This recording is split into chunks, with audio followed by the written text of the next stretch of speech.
Bonjour à tout le monde, salam alaikum, c'est votre frère Massanta Benito Bento de Massanta. Bonjour à mon bon Yawara, Youssouf Saïko, Mohamed Keta, bonjour, t'as porté. Mettez assez de cœur, Mansour Lilma, comment vas-tu? Mettez les cœurs s'il vous plaît. Je voudrais m'entretenir avec vous pour une vingtaine de minutes si vous acceptez, et ce sera très très important, Inch'Allah. Je voudrais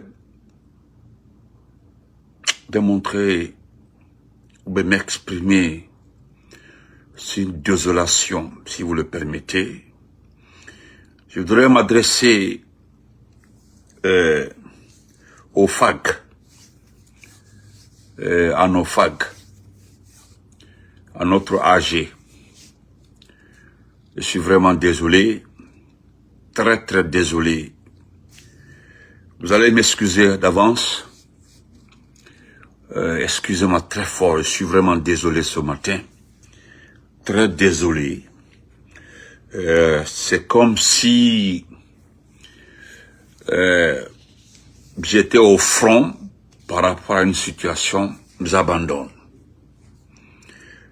C'est pareil, c'est la même chose. C'est-à-dire, je suis au front, une situation observée depuis la colline, ou bien observée tout autour de moi, ou bien lors d'une discussion de stratégie, m'amène à abandonner. En voyant l'issue, ou bien en imaginant l'issue, je me dis, bon, c'est pas la peine de continuer. Je suis vraiment désolé, chère force armée guinéenne, je suis vraiment désolé. Désolé et désolé de plus. Vous savez, je ne cesserai jamais de le dire et je le répéterai tous les jours. Ah, Moussa Berité. Et vous avez dit, il faut mainka nata bolo, ok? Bilbilba, il faut bolé. Et da mainka. Da mainka. Netine now. Il faut mainka. Je suis vraiment désolé. Vous avez vu la réaction de Moussa Berité, vous avez vu comment elle a insulté mon père. Vous savez, c'est des gens qui n'ont pas d'arguments, ils n'ont plus d'armes. C'est-à-dire, ils sont dépassés par les événements, par la véracité, la démonstration des actes. Donc, ils sont vraiment dépassés, ils n'ont rien à dire. Et pourtant, nous le disons tous les jours, si vous voulez. Vous pouvez insulter tous les jours. Quand vous regardez, quand vous insultez, ça ne change rien. Donc, il vaut mieux abandonner. Donc, vous avez vu, c'est un exemple.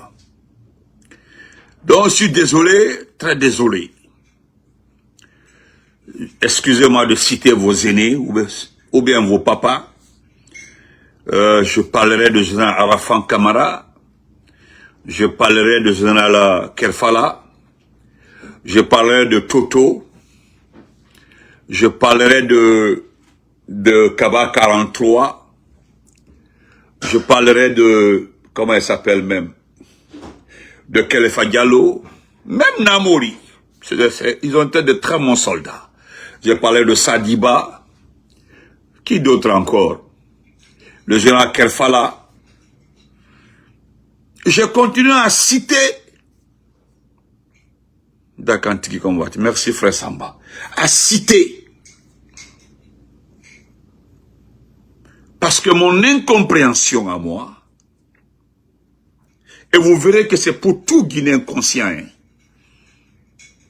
tout Guinéen conscient, dira la même chose.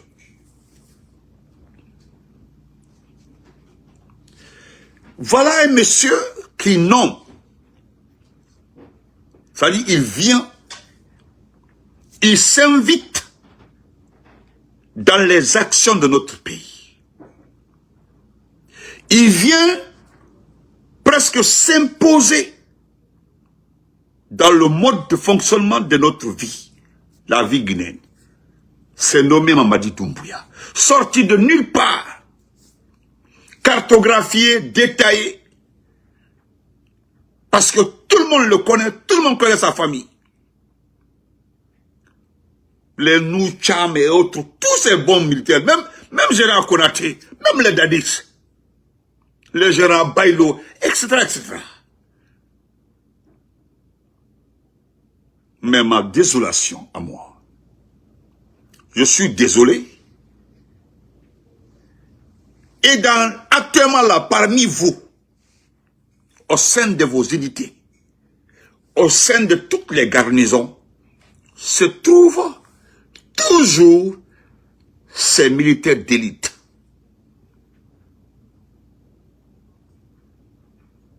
Merci le Samba. Il y a toujours parmi vous ces hommes clés, ces stratèges. Parmi vous, il y a certains, même toujours, qui sont en activité, qui ont été en Sierra Leone, d'autres sont en activité, qui ont été au Libéria. Mais, comment est-ce que on ne veut pas d'unité dans l'armée? D'ailleurs, de fraternité dans l'armée. Et dans le fond, en réalité, vous savez très bien que ce n'est pas ça. Sur le traitement, ce n'est pas ça. Sur la considération, ce n'est pas ça. Et sur le mode de vie, ce n'est pas ça. Moi, est-ce que je peux vous apprendre quelque chose de ça? Ce sont vos vécus. Vous vivez dans ça dans les garnisons. L'écart de traitement entre ces enfants qui sont recrutés en 2020, ça a commencé en 2017. Cette promotion a été mutuée partout de ces forces spéciales. Mais les derniers enfants là, les derniers là, ont été recrutés dans les propres familles. C'est les jeunes frères de leurs cousins, c'est les jeunes frères de leurs responsables, c'est les jeunes frères des proches. Les enfants là, en 5 ans, sont devenus le pilier de la criminalité, de cette prise en otage de notre pays. Et je suis désolé, vraiment désolé, de voir un jeune homme qui n'a même pas 50 ans. Quelqu'un qui n'a pas 50 ans, qui s'est illustré par sa criminalité, sa façon d'éliminer les officiers de l'armée guinéenne même, qui n'est autre que Mokhtar Kaba, Spartacus, parce que lui, c'est son travail. Lui, c'est son travail. Ça dit, c'est son travail, lui. Parce que son meilleur ami, c'était qui? C'était, vous vous rappelez de Kouyaté? Kouyaté, qu'on est venu nous dire ici qu'il a fait un accident sur la moto en partant à Kindia. Kouyaté, qui est un ami qui était très proche de Spartacus, il l'a éliminé. Et l'indignation que j'ai ce matin-là, c'est lorsqu'on m'a expliqué réellement ce que c'est Mokhtar Kaba, chef des opérations, et l'âge Baba, adjoint, mais on m'a détaillé la signification. Ils m'ont envoyé les documents, ce que cela veut dire. Mais je suis dépassé. Bouche B, comme ça, pouf.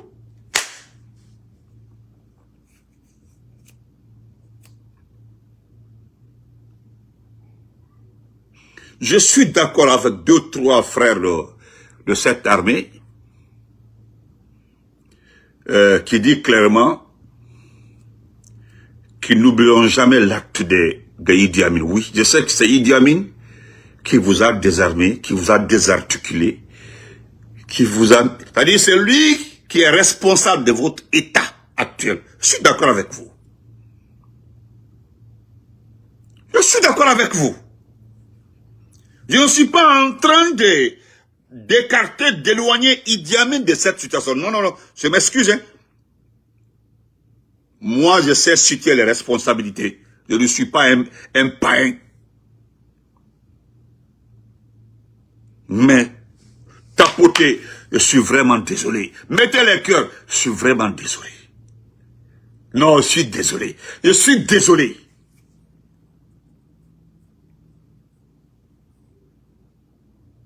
tellement qu'un frère a été intelligent.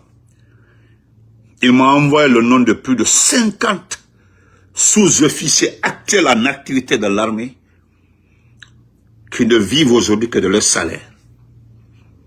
C'est-à-dire des sous-officiers, des officiers qui ne vivent que de leur salaire et qui n'arrivent même pas à couvrir les dépenses mensuelles. Il faut dire comme vas-tu? Frère Abdallah, salam alaikum. Abdallah Onouaï, depuis, mon ami, comment vas-tu? Je suis désolé. Mais qu'est-ce que tu fais sur ma page soirée? Qu'est-ce que tu fais sur ma page? Voilà, qu'est-ce que tu fais sur ma page? Il faut aller là-bas. Tu n'es pas invité ici. Je suis désolé. Merci mon amour Mariamba, merci. Je suis désolé. Ce bandit, ce type-là, quand vous vous regardez, vous avez vu, quelque part, Doumbouya n'est pas, Doumbouya c'est qui est allé à l'école, lui qui n'est pas allé à l'école, il est quelque part très réfléchi sur celui qui est allé à l'école, parce que nous connaissons tous que Baba Bari, lui, il est allé à l'école. Lui, il a étudié, lui, il est allé à l'école. Il est allé à l'école. Il était au Maroc comme ça. Est-ce qu'il a même fini sa formation? Je ne pense pas. Oui, je ne pense pas. Est-ce qu'il a terminé sa formation? Je ne crois pas. Il n'a pas fini sa formation au Maroc. C'est comme au temps du président Fakonde. Il a envoyé Abdoulaye Keïta, commando Faré, en Égypte et partout, pour venir occuper le poste de chef d'état-major à la place de Namori. Il l'a envoyé en formation. À son retour, il est venu tomber nez à nez avec le coup d'État. Et vous connaissez la suite. Mais je suis désolé, chers militaires. C'est-à-dire, c'est Mokhtar Kaba, sorti de nulle part. Ce Mokhtar Kaba, avant 2017, dites-moi que quelqu'un parmi vous connaissait que c'était un officier, que c'était avant 2017. Dites-moi la vérité. Quels sont les noms des officiers supérieurs, des militaires qui étaient chaque fois prononcés dans ce pays-là? Ce petit-là, si ce n'est pas son comportement de criminel, d'agressif, est-ce qu'il était connu? Jusqu'en 2020, 2021, qui le connaissait? Parce que moi, je connaissais Alia. Je connaissais le petit Bangoura, oui. Je connaissais le fils du général Kondé, qui était à Sozo, qui était à Kindia. Mais, c'est Mokhtar Kaba. Je connaissais Kouyaté aussi. Mais ce type-là, c'est Mokhtar Kaba Spartacus, qui le connaissait? Et ce qui est regrettable, celui aujourd'hui, à ma grande surprise dans les détails, de ce que Doumbouya veut, c'est que c'est lui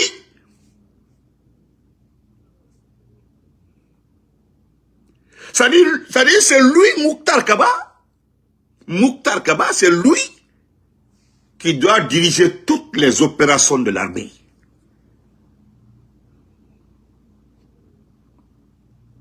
C'est-à-dire c'est Mokhtar Kaba, c'est lui qui est chargé de tout, de coordonner toutes les activités, toutes les opérations de l'armée guinéenne. Il n'est pas de l'armée guinéenne, mais c'est lui, Mamadi a chargé de vous gérer.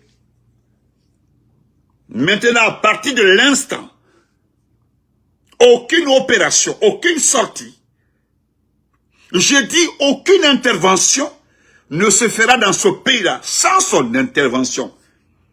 Je suis vraiment désolé. Je suis vraiment désolé.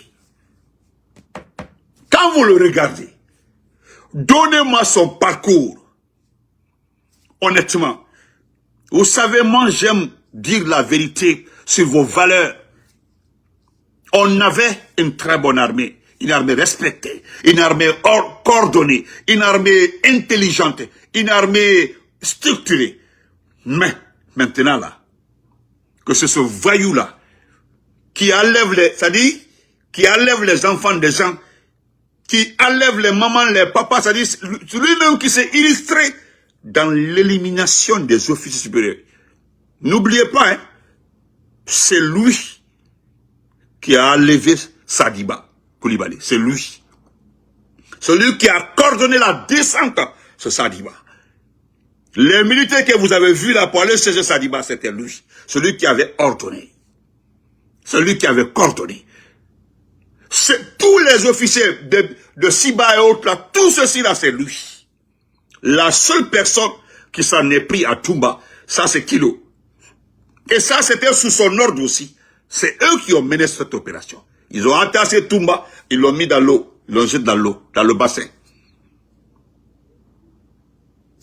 Sinon, à part ça, dites-moi qu'il a été en Angola, dites-moi qu'il a été en RDC, dites-moi qu'il a été au Mali, au front, dites-moi qu'il a été au front quelque part, dites-moi, quelle est la carrière exacte de ce monsieur-là? Qu'est-ce qu'il a fait de carrière, d'extraordinaire pour mériter de gérer toute cette armée de plus de 20 000 hommes? Dites-moi. C'est parce qu'il est plus intelligent que tout le monde, ou bien parce qu'il est plus formé que tout le monde, ou bien parce qu'il est plus criminel que tout le monde? Dites-moi. Oui, dites-moi. Je suis vraiment désolé. Je suis vraiment désolé pour vous. Désolé.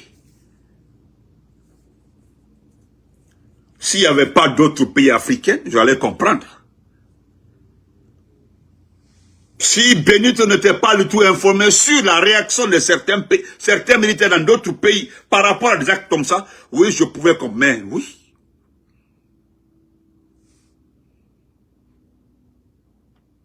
Mais je comprends. Je le dis sincèrement, je suis désolé. Je suis vraiment désolé. Sinon, hein?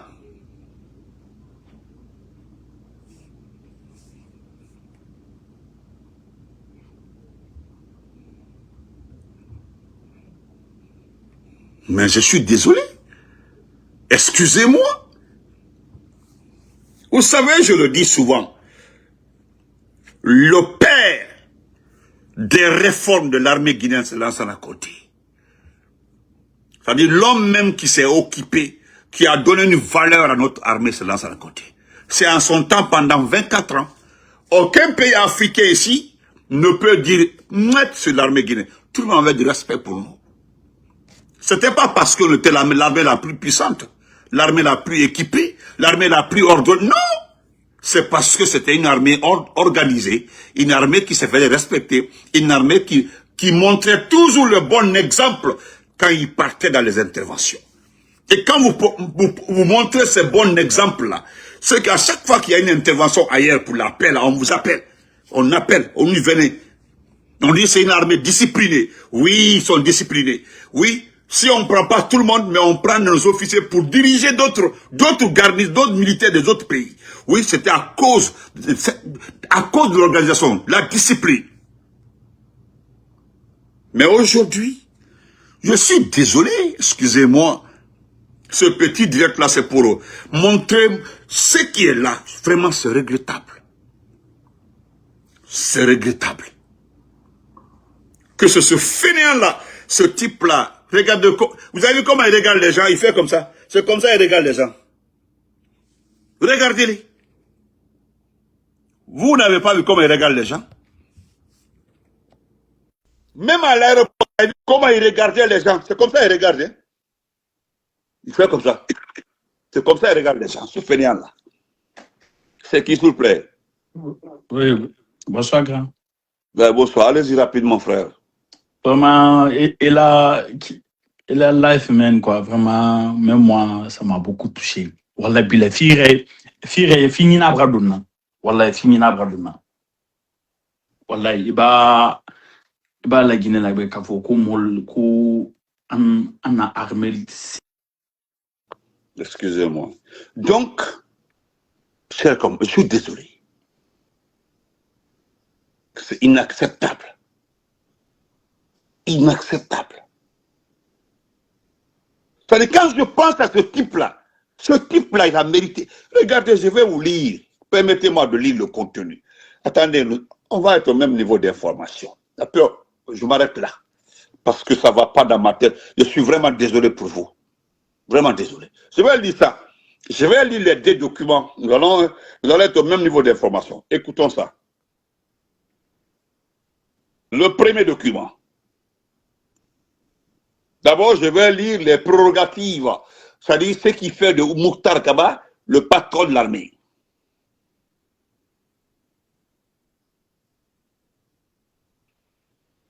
Regardez ça, par exemple.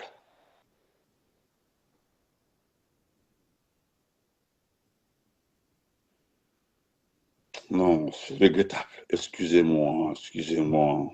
Pardonnez, pardonnez. Vous savez. Oh. Regardez ça, par exemple. Camarade, que Dieu t'entend, mon frère. Merci beaucoup. Regardez ça, par exemple. Bonjour, bientôt, je t'envoie ce document-là pour lecture sur ta page. Mamadi Doumbouya nomme les responsables du commandement des opérations spéciales. Et voilà ce qu'il a écrit. Au lendemain de son retour de son congé annuel, le président Mamadi Doumbouya a procédé ce samedi à plusieurs nominations au sein des forces armées guinéennes, notamment à la tête du commandement des opérations spéciales, le COS. Le général de brigade Mokhtar Gabadi Spartacus est nommé commandant des opérations spéciales. Il est secondé par le colonel Elas Bababari, surnommé Aigle. Maintenant, voilà, les deux officiers dirigeaient écoutez, les deux officiers dirigeaient jusqu'ici le groupement des forces spéciales, GFS, en tant que commandant et commandant adjoint. Le décret annonçant les nominations à la tête de COS ne précise toutefois pas s'ils conservent parallèlement leurs fonctions au sein des groupes. Non, non, non. Laissez ça. Les forces spéciales, il n'est plus à la tête des forces spéciales. C'est fini, c'est Doumbouya même qui va gérer les forces spéciales. Créé par décret le 22 avril 2026, le commandement des opérations spéciales est un état-major de coordination interarmée et interservice. Il est chargé de planifier et de conduire des missions spécifiques relevant notamment de l'action commando, du contre-terrorisme, de la reconnaissance et du renseignement. C'est-à-dire toute la coordination, gendarmerie, police, tout. Le COS coordonne plusieurs unités d'élite et l'intervention sans se substituer à les structures de commandement respectives. Il intègre notamment le groupement des forces spéciales. Vous avez vu, ils ont mis ça en haut. C'est-à-dire que c'est la première armée en Guinée, le groupement des forces spéciales. C'est ce qu'on considère. Le bataillon des forces des troupes aéroportées Bata, le groupement des forces d'intervention rapide SFIR, le groupement d'intervention de la gendarmerie nationale GIGN, les fusiliers commando de l'armée de l'air, les fusiliers marins commando, le groupement d'intervention de la police nationale JIPPN. Voilà, selon le décret portant création du COS, celui-ci est placé sous l'autorité du chef d'état-major général des armées et agit conformément aux orientations stratégiques définies par le chef d'État. Vous connaissez très bien le rôle de BIS. C'est un simple rôle, un rôle figuratif.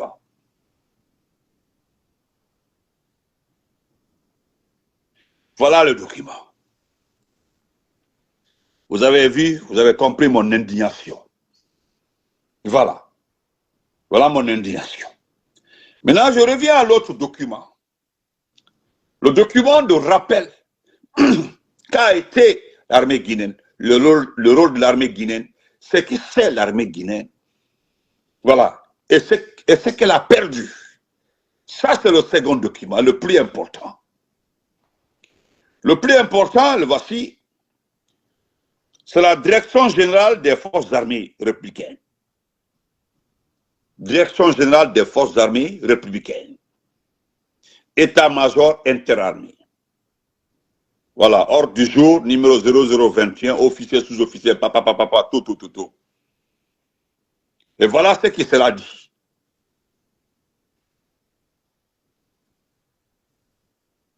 Voilà, tu as raison, Fatma, tu as raison, c'est Idi Amin, Wallah. Voilà ici, on dit l'éthique militaire. C'est un officier qui a écrit ça. C'est un officier qui a écrit ça. Voilà. Et voilà, l'éthique militaire ne se négocie pas. L'éthique militaire ne se négocie pas. Elle s'impose face à un poussiste félon qui a trahi son serment. L'honneur des forces républicaines ne se dicte pas depuis l'exil. Il se défend sur le terrain, là où s'exécute le devoir. Les jours à venir briseront le silence. Notre détermination est totale. Ce choc frontal exigera un tribut de sang parmi nos frères d'armes, comme c'est les civils. C'est une réalité tragique mais indiscutable. Oh, nouvelle du GMD. Les gens la souffrent. Attendez, après, voilà. Excusez-moi. Ok, je vais le laisser d'abord, il va souffrir un peu sur ma page. Excusez-moi un peu. Voilà. D'accord. Mettez les cœurs, ils sont là, ils sont arrivés, ils sont là. Ils sont nombreux ici. C'est les panélistes du GMD là qui sont là, ils sont nombreux ici. Écoutez bien la lettre de cet officier supérieur, ces militaires-là. Voilà. Notre détermination est totale. D'abord, excusez-moi de l'interruption là, pardonnez-moi. Il dit que les jours à venir briseront le silence. Vous comprenez? Briseront le silence. Notre détermination est totale. Laissez-les, va souffrir de les écouter. Vous êtes plus de 600 et quelques là, donc il fait partie. Laissez-les, va souffrir. Il va écouter. Voilà, il veut me déstabiliser, mais là, il ne sait pas, il connaît pas. Il connaît bien Benito, il me connaît très bien. Ce choc frontal exigera un tribut de sang parmi nos frères d'armes, comme c'est les civils. Cette réalité tragique, mais indiscutable. Aucune nation ne brise ses chaînes sans sacrifice. C'est l'exigence ultime pour libérer la patrie. Aujourd'hui prise en otage par une coalition de criminels et d'officiers parjurés. Le chef poussiste incarne la déchéance et l'amateurisme. Son dispositif de sécurité est un chaos permanent. Ces hommes sont incompétents. Oui, ça s'est vu à l'aéroport. Il y avait tellement de points de pire si quelqu'un voulait l'éliminer. Il y avait tellement. Regardez comment ils étaient. Merci beaucoup pour la précision. Surarmés mais dépourvus de discipline, oui, et de doctrine, ils forment une simple milice. Au moindre engagement, à la première embuscade, la panique les surmesura. Oui. Ça, c'est vrai. Ils ouvriront le feu sur leurs propres chefs avant de retourner leurs armes contre la population. C'est ce qui va se passer. Voilà 5 ans que le pays est en péril de mort. Cette faillite est la nôtre. Cette faillite est la nôtre. Nous, forces armées républicaines, qui avons laissé faire, le temps du sursaut est venu. Quelles que soient les circonstances, nous assumons nos responsabilités devant l'histoire. Nous sommes désormais au contact, prêts pour le dénouement. Oui, ça doit aller. Allons-y. Ralliez vos unités, maintenez la discipline, restez soudés sous le commandement indéfectible de vos officiers. Le quartier général le 16 août 2026. Le général d'armée, commandant en je me laisse ici, je m'arrête ici. Donc, c'est la lettre réponse pour expliquer à ces militaires-là qu'avec les nominations-là, il y a foutaise dedans. Donc, parmi eux, là, il y a certains qui ont décidé d'aller à l'affrontement. Et c'est ce qui va se passer. Je ne suis pas en train de m'adresser à ceux qui ont peur, parce que je l'ai même fois dit. Si aujourd'hui, vous voyez certains dire que Mamadi est le meilleur, Mamadi Nyonte, non seulement c'est à cause de son nom de famille, ou bien il manque dans sa poche, ou bien leurs parents, c'est-à-dire soit leurs soeurs, ou bien leurs mamans, ou bien leurs frères, ou bien leurs papas, travaillent avec le CNRD. Sinon aujourd'hui, et puis ils gagnent, ce n'est pas tous ceux qui travaillent avec le CNRD aujourd'hui qui supportent le CNRD. C'est parce que eux là, ils mangent, ils sont en mangeoire. Voilà pourquoi ils crient haut et fort, ils insultent les gens. Oui, sinon, la Guinée-Katébi. La Guinée-Katébi.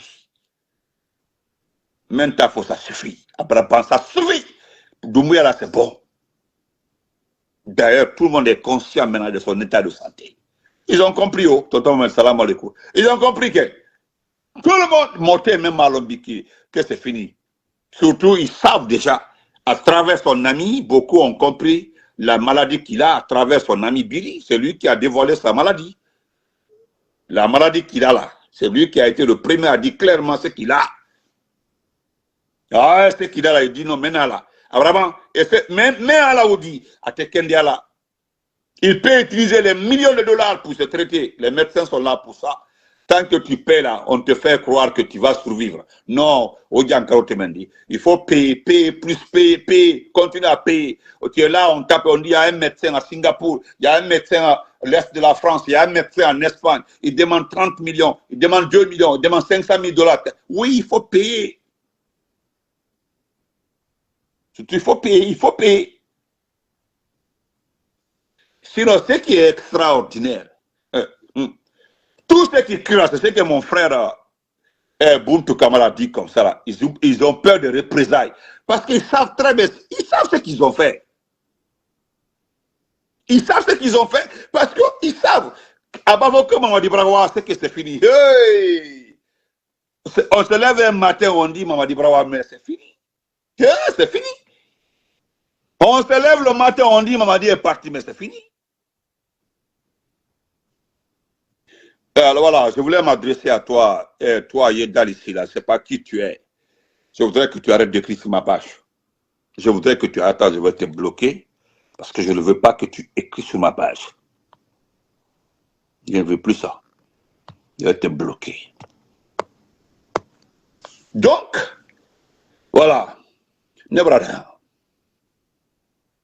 Jamais, quelle antenne d'un dilemma. Ah, moi je n'ai qu'une seule fille, c'est là au dilemma. Donc, on se reprend après. On se reprend après. Ouais. Donc, Inch'Allah, Nalasona, c'est presque fini. Moi, j'encourage tous ceux qui ont la volonté de se débarrasser de ce régime-là. Je vous dirais grand merci. Que ce soit au sein des forces spéciales, quelqu'un se lève, il prend ce type-là. Parce que ce qui s'est passé au temps du président Alpha Condé, tu viens prendre Mamadi, tu viens prendre Alpha Condé, aucun militaire, aucun civil, personne pour discuter du partage du pouvoir. Tu prends Mamadi, tu viens te flanquer, on discute du partage du pouvoir, c'est-à-dire la transition, c'est ce qui va se passer. Avec tous les opposants, les vrais partis politiques, parce que ce n'est pas moi qui ai dit, c'est RFI, France 24, TV5 Monde, Jeune Afrique, oui, les partis les plus représentatifs. Donc, tu prends le pouvoir, tu viens te flanquer et puis tu discutes avec les principaux partis politiques. Comment partager le pouvoir? Une transition douce, une transition dans le calme, dans la... Voilà, on se respecte et puis on discute et puis on partage le pouvoir et puis on accompagne tout le monde et puis on sort de cette transition, on remet le pouvoir à un civil et puis c'est clos. C'est ce qui va se passer. Personne ne prendra le pouvoir à venir dire que non, moi je suis le meilleur, je suis le génie. Non, je vous jure, je ferai comme non, jure là, c'est terminé. Hey, jure là, c'est terminé dans ce pays-là. Jure là. Un militaire jure, non, laissez tomber. Même si il faut qu'on sur la tête de ma maman, non, laisse tomber. Parce qu'on a la mère la plus chère. Non, au taro, au toy. Ne voulons plus entendre la bouche de quelqu'un que je jure. Ah, les gens ont pris le Coran ici. Ils ont juré avec le Coran. Le Coran est plus que tout. Ils ont pris la Bible ici, ils ont juré devant le monde entier ici, là. Et puis ils ont fait le contraire. Non, je l'ai bloqué. Je l'ai bloqué. J'ai bloqué Adali. Je le confonds souvent avec la sœur Yari, si la met. J'ai vu son poste là sur la maison centrale là et autres là. Et j'ai vu son poste aussi sur quelque chose là. Je préfère. Il m'a rien fait, mais je préfère qu'il oublie ma page. Je l'ai bloqué. Voilà, ça c'est fini. Donc, au revoir, on se reprend après. Vraiment, je vais relire ces beaux tests là, voilà, ces beaux documents là, voilà. L'éthique militaire ne se négocie pas, chers militaires, n'oubliez pas, hein. On dit l'éthique militaire ne se négocie pas, elle s'impose face à un poussiste félon qui a trahi son serment. L'honneur des forces républicaines ne se discute pas depuis l'exil, il se défend sur le terrain.